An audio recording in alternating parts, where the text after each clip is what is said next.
Pennsylvania Governor Josh Shapiro has proposed over $3 billion in spending increases in this year's state budget. It's an effort to balance out costs and also introducing new ideas to bring in revenue. And our Pennsylvania State Capitol correspondent Kara Jeffers is diving deeper on these revenue sources all this week. Tonight, we're talking about skill games. Kara?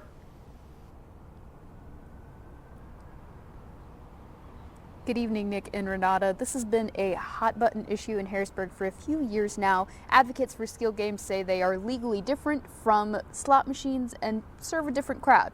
Casinos say that if it looks like a slot machine, it should get taxed like one as well. We'll see if there's enough community pressure and revenue needs to get this through this year. Flashy lights, the chance to win money, skill games resemble casino slot machines with a key difference. You have to be able to win every single time. And on our games, as we've proven in court a bunch of times, you can.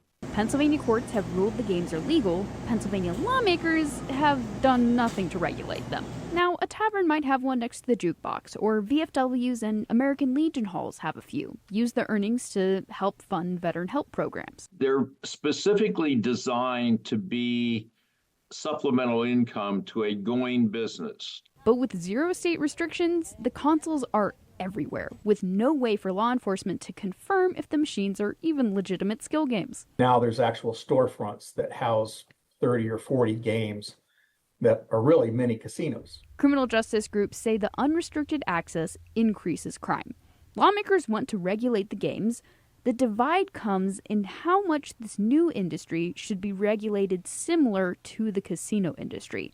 Players don't really understand how much we pay in tax, how much money goes out. It also comes down to not just the taxes again, but the protections, the self-exclusion list in Pennsylvania, for example. It needs guardrails put around it. It needs to have some limitations on where they're at and how they're operated. But, we also have a responsibility to locations and our customers to make sure that it doesn't put them out of business. There are a lot more people who are engaged in the issue, and it's accepted that they have a structural deficit problem.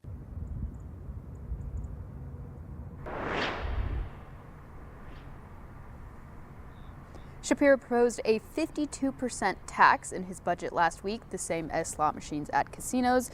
Staunch skill game advocates want a 16% tax. That is the gap that lawmakers will have to fill as they negotiate this year. In Harrisburg, I'm Kara Jeffers, WENY News.